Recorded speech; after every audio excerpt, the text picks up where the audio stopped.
Welcome to the Table Podcast, where we discuss issues of God and culture, brought to you by Dallas Theological Seminary.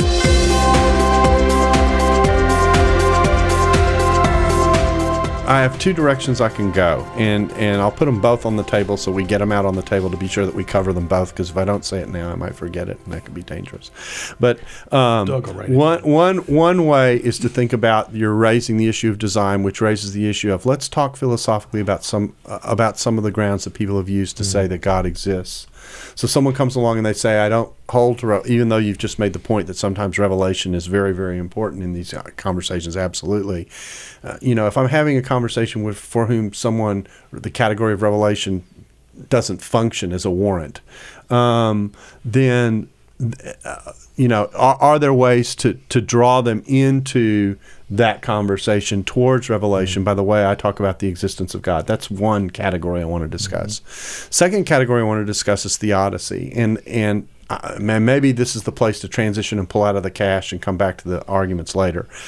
Here's the point that I want to make that you are making based on what you were saying earlier, Doug, and that is that if there is no basis for morality, if everything is a process of natural processes in a material world, then where is the case for the theodicy argument that the new atheist makes? Yeah, in fact, I think this is a critical question. Do you want to go ahead and pursue let's this go or ahead. the other? Let's push it this. Well, this is a very interesting question. It seems to me that to the extent to which atheists want to claim that theists have a problem of evil, it seems to me they have a problem of good as well as evil. And this is yet another area where the new atheist part company with Nietzsche, and frankly, I think Nietzsche sees things more clearly than they do. Nietzsche very clearly understands that if you have no God, you have no basis for objective morality. Now, Nietzsche's willing to bite that bullet. Yeah. He's willing to give up objective morality, and that's why he writes a book called Beyond Good and Evil.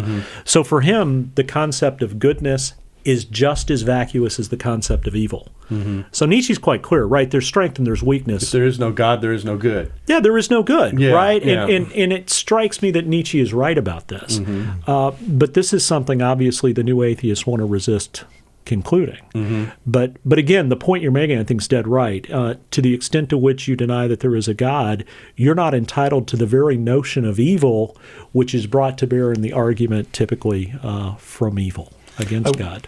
I wonder, though, to be fair to these guys, I wonder, though, if the issue isn't so much that the new atheist has a problem of not having identification of good or evil, as much as it is an apologetic approach that says, you believe that there is a God, you claim that he is good, and we have a world that's really bad. And in fact, your book claims that God is endorsing and requiring evil, that he is, even some of your preachers say, he is the cause of evil.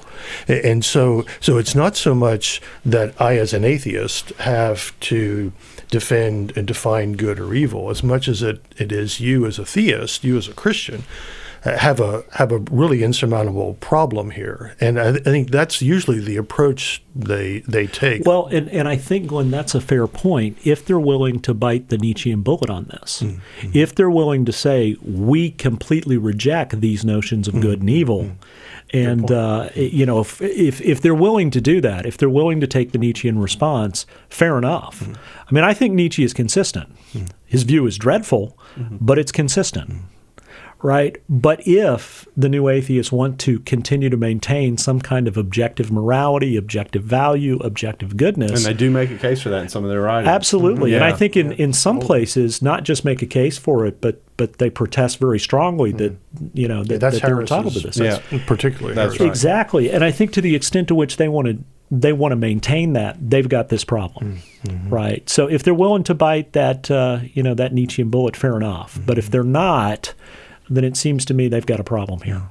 Now, that doesn't absolve the flip side of the question which you're raising on theodicy, which is the claim that, well, if God has created this kind of a world with this kind of a mess, if I can, I'm going to popularize it here and characterize it, then and God is responsible for that. I'll put a little touch of sarcasm in here. Surely he could have done a better job. Yeah. I mean, you know, that's exactly the language. Yeah, you know, he didn't. If we were giving him a grade, we wouldn't give him a passing grade on this. And for you to believe that kind of a God exists who fails so badly at this, that really is inexcusable. Mm-hmm. Yeah, the argument from design is flipped. So if there is this great designer, then why is there so much bad design? And Dawkins loves to show examples from the animal world of bad design. He loves demonstrating those. But there also there is the and I lost my train of thought. So it's gone. Okay. Well, I want to keep on the track. Let's step out of the discussion of the new atheism for a second and say, all right. And I'm not transitioning here to this yet, but in this particular area, I am. How do Christians respond to that particular line of argumentation against the existence of God? What's the best way to think about addressing that in your view? Well, the first thing I would say is it's important, first of all, to think carefully, of course, about what the Scriptures have to say about God's reasons for allowing evil. Mm-hmm. And to be frank here, it seems what the Scriptures basically say is God has chosen not to tell us. Mm-hmm. It strikes me that this is, in fact, one of, if not the fundamental point of the book of Job. Mm-hmm. Job, in the midst of incredible suffering, cries out to God, God, why? Mm-hmm. And God's response is basically to remind Job, hey, you're not me. Mm-hmm. I'm me, you're not. And who are you to think you would understand if I explained? Mm-hmm. Now, I don't think that's as harsh as it might initially sound, because I think underlying that divine response is an invitation to Job to trust God. Mm-hmm. You know, Job, you want to understand. I could tell you, but you wouldn't understand, so trust me. Mm-hmm. And I think it's clear from chapter 42 and the way the book ends, Job gets that point, right? He says in the end, I spoke of things too wonderful for me to know. Mm-hmm. And I think it's important to acknowledge up front as Christians, if the question on the table is why, in fact, does God allow evil? The truth is we don't know. Mm-hmm. God has chosen not to tell us. And insofar as he has not disclosed his reasons, we're in no position to know what they are. But that doesn't mean we can't still make some helpful responses. Mm-hmm. If the atheist response here is, well, wait a minute, I can't imagine what reason God might have for allowing the world to be as it is, if he is truly all-knowing, all-good, and all-powerful. Well, that is what's known in my discipline as a no-see-em argument, right? The argument is essentially this: well, I can't see what the reason would be, and if I can't see it, there must not be one. Yeah. Well, those kind of arguments are good or bad, are judged good or bad on an individual basis in terms of what it is that's being claimed one can't see. I mean, if I tell you there's an elephant in my backyard, and you look out my kitchen window into my backyard and you don't see an elephant, a no-see-em argument to the effect that there's no elephant in Blount's backyard is a pretty persuasive argument. Mm-hmm. Why? Because if there were an elephant there, you'd expect to be able to see it. Mm-hmm. But suppose I told you that there's a rare species of butterfly that's very tiny flying around in my backyard, all right? And there's only one of them. And you look out and you don't happen to see it. Well, does that constitute warrant for the claim that there's no such butterfly there?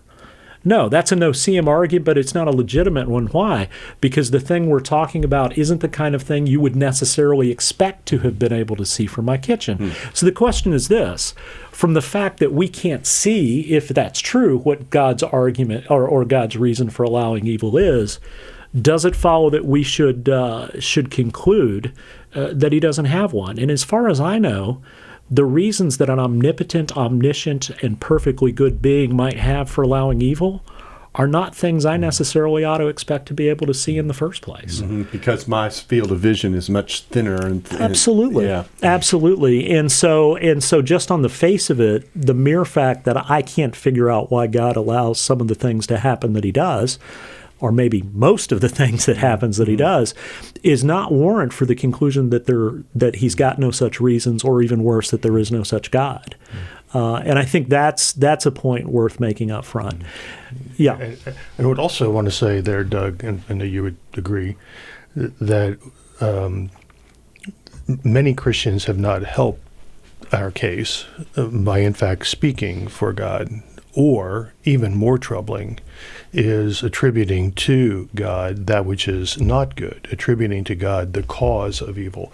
That we have to be, in talking about these things, we have to be very clear that that evil does exist, and that evil is somehow part of God's plan for reasons we don't understand. He hasn't told us, but that God is never the cause of evil, and that making that statement clearly in a world where sometimes, for whatever reason, people are saying the opposite is incredibly important. And the other thing we've got to say as Christian theologians is that, I like the way Calvin put it when he said, we can know that what happens is part of God's plan for his world, but why he did such and such, we don't know, so we should shut up. Mm-hmm. The other thing we can say, and Calvin would say something like this too, is that if God is good and evil exists, then God will one day do something about evil, and that we have an eschatological hope that evil and all of its effects will one day be removed. So there is a redemptive work of God, and that he is acting redemptively in a fallen world. Now we're back to there is good in the midst of the evil. Mm-hmm. That I think needs to be emphasized as well. You're sparking so many different questions all at once, and Ray, let me try and go at two real quickly. I do think there's an inherent another inconsistency, kind of like we saw in theodicy, in this conversation as well, and it goes like this: the very freedom to disagree and reject and walk away from God that you are uncomfortable with, or that you want to actually affirm by your life, is something that is a part of our world. And if we had the God that you think we should have, I wonder if he would give you that space. You get what I'm driving at? Absolutely. And that, Darrell, is another a constant theme in these guys, is the degree to which religion has been used to remove freedom, has been used to oppress, and been used to destroy. I think there's a real sense that Nietzsche is a good place to start the description of New Atheism, but 9/11 set this trajectory on a whole new path. And that over and over again, Harris and Hitchens and Dawkins, I think Dennett does too, but keep coming back to what we saw on 9/11 is the danger, the threat to freedom and to life on the planet when a religion has the ability to treat others in a way which not only removes their freedom but destroys them. And that fear of totalitarianism, that fear of religion, and again, we talk about how Christianity, that's not Christianity, that's not the God we worship and serve, but that really is a major factor that's driving.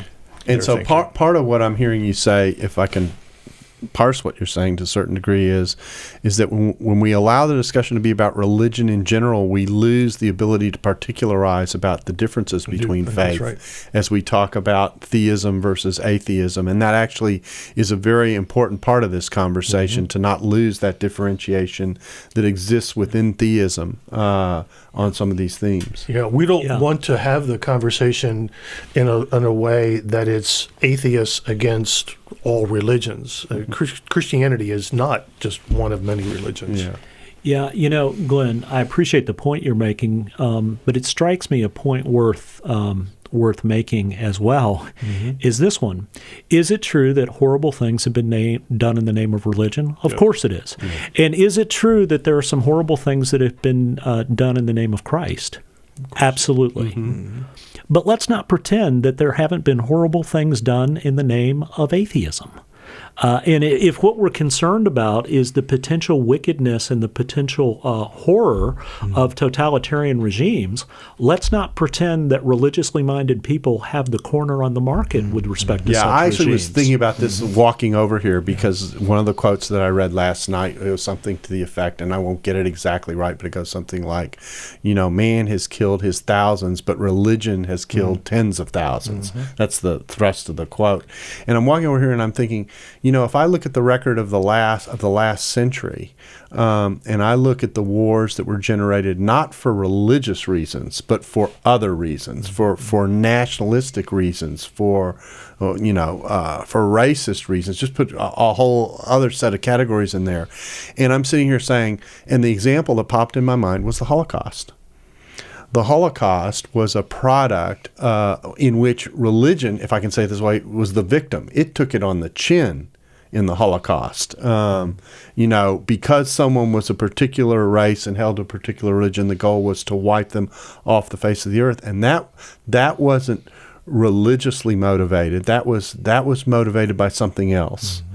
And that was that. If we look at if we're going to rank, the most horrific things that have happened in our recent memory, certainly the Holocaust makes 9/11 pale in comparison.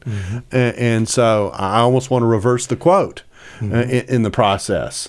Religion has killed its thousands, but humanity at its worst has killed its tens of thousands. And most of those folks would agree with us on that and would repudiate very similarly. So it's a place where in the midst of a vitriolic attack, in the midst of great conflict, to say, we're on the same page here. So none of us wants to be a defender of the misuse of religion, any religion. That's right. And so we do have some common ground here in which we can stand.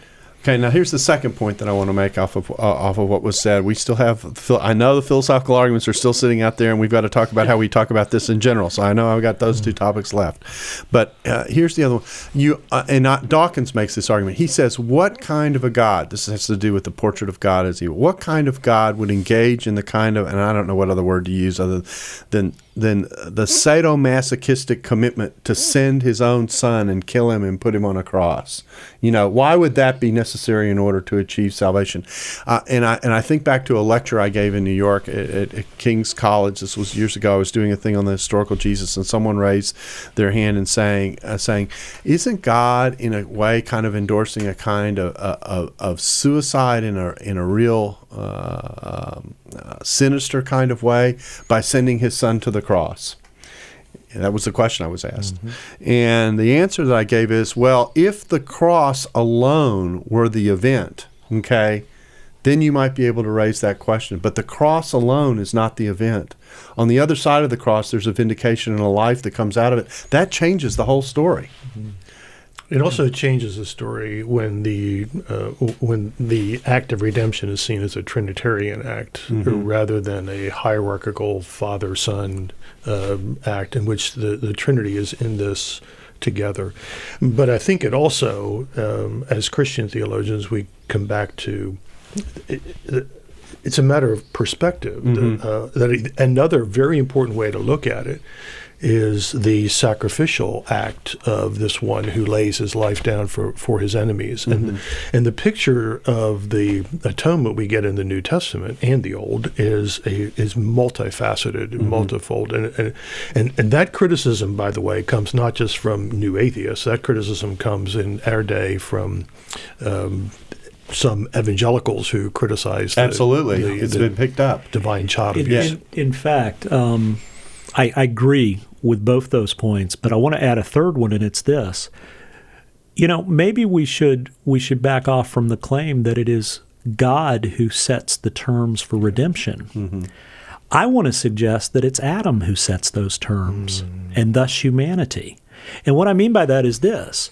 Christ's atoning work, in a very obvious sense, it seems to me, involves undoing what Adam has done. What did Adam do in the garden? So in the beginning there was Adam. Well, Adam in the garden didn't believe, refused to believe the Word of God, and not believing the Word of God was disobedient. Now, how do you undo that?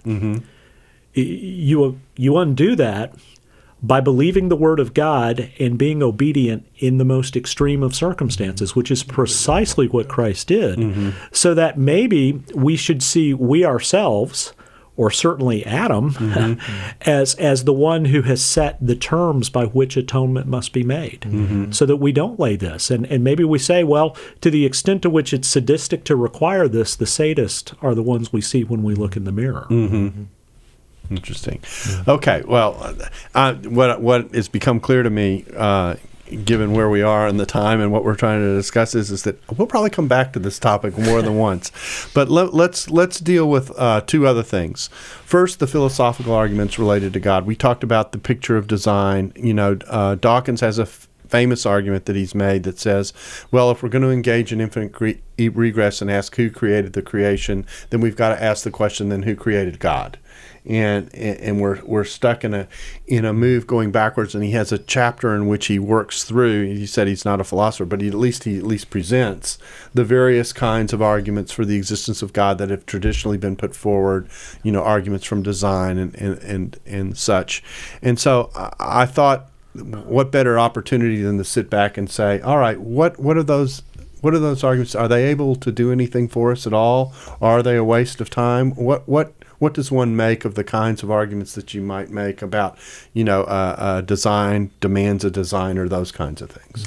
Well, first of all, before we start talking about that, let's not forget to come back to the question about who creates God. Okay. Because I don't want to leave that one undiscussed. Okay. But that being said, in the interest of time... So you're not going to tell us who creates God? I'm holding that one for the sequel. We know what Dawkins' answer is, man creates God. Yeah, absolutely. So we know that's on the table. Yeah. Well, first of all, I'm going to restrict myself to one of the most promising current arguments for God's existence. But before I do that, I want to make a point of just saying, Alvin Plantinga, who's one of the best-known philosophers and happens to be a very committed Christian philosopher, but one of the best-known philosophers of the last generation, famously has an article or a paper out called 24 or So Good Arguments for God. And not surprisingly, given the title, he thinks there are at least about 24 good arguments for God. We wouldn't have time to discuss anything like the full range of arguments that are at the very least significant. So I want a commitment of a future podcast. We can go through absolutely, some of those. Okay. Absolutely, we can do that. But let me just mention one. There are various arguments from design. There is the old-fashioned watchmaker argument that's famously put on the table by William Paley. Actually, it's probably not original with Paley, but he's the most famous advocate of it. That's the kind of argument that was undermined by Darwin, and which Dawkins has in his sights when he writes the book The Blind Watchmaker. But that's not the only argument from design. One of the more recent arguments from design that seems to be particularly promising is an argument called the fine-tuning argument. And this argument begins with the acknowledged fact that in dozens and dozens and dozens of ways, the world is precisely the way it needs to be in order for there to be life of any sort. Not just human life, but life of any sort whatsoever, right? And the probability of this is astronomically low, the antecedent probability that the universe would be like this. Right? Well, what's the explanation of this? Well, there's a principle of confirmation that says if you're dealing with two different hypotheses, say a theistic hypothesis and an atheistic hypothesis, a set of data will favor the hypothesis on which the data is most likely. Well, if you understand that principle, the fine-tuning of the argument seems fairly clearly to favor the theistic hypothesis over the atheistic one. Why? Well, precisely because it's not at all surprising that the world would be fine-tuned if there's a God. Whereas if there is no God, and this just happens to be one of infinitely many possible universes that could have existed, well, then the fact that we got these results is pretty surprising. And what do you do with the fact that we have a universe out there in which we have lots of worlds that have been around, we think, as long as we have, et cetera, where there is? I should back up. In the context of the argument, when we talk about the universe, we're talking about the total spatiotemporal continuum. Right. So we're not just talking about our solar system or our planet. Okay. We're talking about the whole universe. And these facts, these fine-tuning facts, are not simply facts about our planet or our solar system. Many of them are facts about the physical nature of the whole entire physical universe. And the point that I'm trying to make in responding is kind of an anti-evolutionary argument, in the sense of, if it's just a matter of random combinations of things, then why don't we see it anywhere else? And we certainly see the pursuit. Yeah. You understand what I'm saying? Absolutely. Yeah. I mean, if it just happens to come together in the right kind of way, why do we seem to be, at least up to this point, the only sphere in which it seems to be happening? Yeah. Well, there's a line in Jurassic Park where one of the characters says, famous line, life will find a way. Mm-hmm. Well, if unguided life, life that has no purpose and meaning behind it, no designer behind it, will find a way, your point's exactly right. Why are we not finding it all over the place? Mm-hmm. Maybe if it's true that life will find a way, what's true is it will only find a way when it's directed by the right hand. Mm-hmm. Mm-hmm. Okay, let's. Do you have anything you want to chime in, or are we going to let the philosopher speak? No, we'll let the philosopher. Okay, I'm waiting to hear who made God. Yeah, that's. Well, I'm sitting on the edge of my chair too. So you got a captive audience of two. Well, and that's two more than I ever had before. So, yeah. Well, it strikes me the very question, who creates God, shows a fundamental lack of understanding on Dawkins' part of what it is we theists believe. Mm-hmm. Right? We believe that God, by his very nature, and you see this as the underlying principle behind the famous ontological argument, first put on the table by Anselm of Canterbury, but certainly discussed widely, and there are a variety of versions of this argument out. But conceptually, the God that theists believe in is a God who, by his very nature, conceptually couldn't have failed to exist. Mm-hmm. So the very question, who created God, is ill-formed, as is the suggestion that somehow there's a complexity here. Mm-hmm. I mean, the theistic notion of God, and I don't want to necessarily remain with a generic theism, right, Glenn? I appreciated the point you made earlier. Indeed, the Christian conception of God is one according to which the fundamental idea of deity is really rather simple. It's utter perfection, so that God is the one who is utterly perfect and uncreated. And utter perfection involves not being created, right? Because it involves not being dependent on anything other than oneself. Right. So that the very concept that theists have in mind, and Christians particularly have in mind when they talk about God, is one that doesn't have the kind of complexity. I mean, we don't think God's a physical object with a kind of physical complexity, right? We don't believe that the God whose existence we affirm is a God whose being involves the kind of complexity or whose existence needs any kind of explanation along the lines of what Dawkins is seeking. And to think otherwise just misunderstands what it is we affirm when we say God exists. So I'm going to drop one more argument on the table, and then we'll talk about how to have these conversations. Another thing that you often hear in these conversations is that what Christians do and what theists do is they make God the God of the gaps. They let the evidence go so far, and then when the evidence stops and they can't explain something, it's the God of the gaps. We put God in the gap, and and that's it. And basically, what I see Dawkins trying to do is saying, I want to take God out of the gaps. I want to take God out, and by taking God out, I'm taking God out of the gaps as well. So this is a very famous argument that I think I've heard in my own conversations multiple times, particularly when it comes into the science discussions. What are we to make of that argument? Well, increasingly, God is no longer necessary in the gaps, because increasingly science has filled in the gaps. And the problem is God is not the God of the gaps. God is the ground of being. He's the God of the whole. He's the God of the whole. Yeah. And I think many times we have made it easy for, and by we, the generic way, Christians have made it easy by trying to have have both, so that when we can explain things according to science, then God becomes the explanation, rather than beginning our worldview perspective with God and building from there. So arguments for God's existence, arguments from design, et cetera, are incredibly helpful. But none of them are the means by which people come to faith in God. That people come to faith in God because of the miraculous work the Spirit does in them, and I just feel like that that has to be a major part of our component of our methodology. That this is where we start. And it's not to say we don't have these conversations, we don't provide evidence and to argue from those perspectives. But I mean, it's I read it in Dawkins, and I heard Harris say the same thing. People come to me, Hitchens said the same thing. People come to me and say, why don't you believe?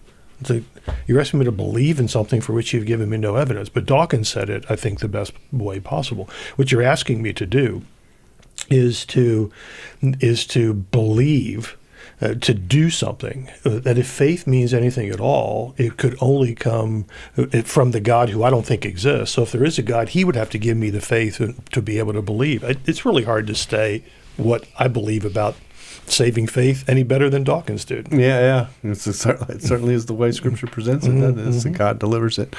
I've got 25 other questions that I'm going to put on the table. This is hard for me to do. Okay, but and I'm sure those who are listening are kind of in the same way. So it's clear we'll have to come back to some of this because it's clear we've only just barely scratched the surface. But in the remaining time, I want to talk about something, Glenn, that you wanted us to talk about, and that is, how do we have these conversations? What advice and direction would you give in terms of engaging someone who's coming out of this kind of a worldview or perspective? I mean, some Christians, I think, have the attitude of someone is so far gone, there's just, what's the point? So what would you say in terms of direction or advice or even things to reflect on as you think about engaging someone in this who's coming from this kind of a perspective? I think first and foremost, we should be people who are aware of what it is we are talking about and those to whom we are responding and interacting with. And I think we ought to respond in a most charitable way. So although I agree that there's no objective basis of morality when you remove God from the equation. To say, as some have argued, there is no argument, there is no basis, when these guys have spent hours and have written page after page after page defending a view, we can say, let's talk about the view you're presenting rather than being dismissive. And that leads me to the second thing. And let's talk about the arguments you put on the table rather than simply dismissing your view without considering the reasons you're putting on the table. I mean, we don't appreciate it when you dismiss us without listening to our arguments. Exactly right. We shouldn't treat you that way either. Yeah. I've read responses to the New Atheists that adopt a very similar tone that Dawkins. So one of them was a book that criticized Dawkins for Dawkins' tone, and then responded to Dawkins very much the same way. When you're offended, and we should be offended, when Christopher Hitchens calls Mother Teresa a fraud, and on the day of his death says that Jerry Falwell didn't believe a word of what he said, he's a fraud, and people turn around and say Hitchens is a fraud, like tone down the rhetoric a little bit, and then I think finally we ought to repudiate with all the passion we have the kind of harsh, dismissive, and even cruel things that people have said about these are men and women created in the image of God. They are wrong about some very important things, but they're not wrong about everything. And these are people that Christ loves. These are people that we should love. And to write letters or to go and to even think, I hope you burn in hell. It should bother us that unless God did something for him in the last couple of moments of his life, Christopher Hitchens is faced a Christless eternity, and that should bother us. It bothers me, and have compassion for that man. Misguided, yes. Mean, yes. But a human being for whom Christ died, and I think there's a time and a place to argue the case and to present, but the way we do it is maybe more important than what, and that we walk away saying, "I'm not going to get down and play on your level. I'm just not going to do it." So to pull that all together, you are arguing, and I think this is something we have consistently said in all the areas that we've done the podcast in, is that our tone in reflecting, the way I like to say it is, the gospel is ultimately about an invitation to come back to God.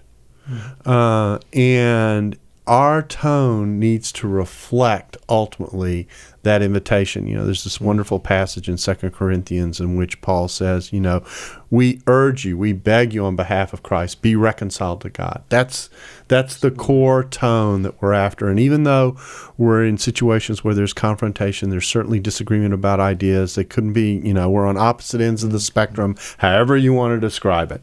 In the long run, the tone that you're trying to do is you're actually ultimately trying always to extend a hand to that invitation.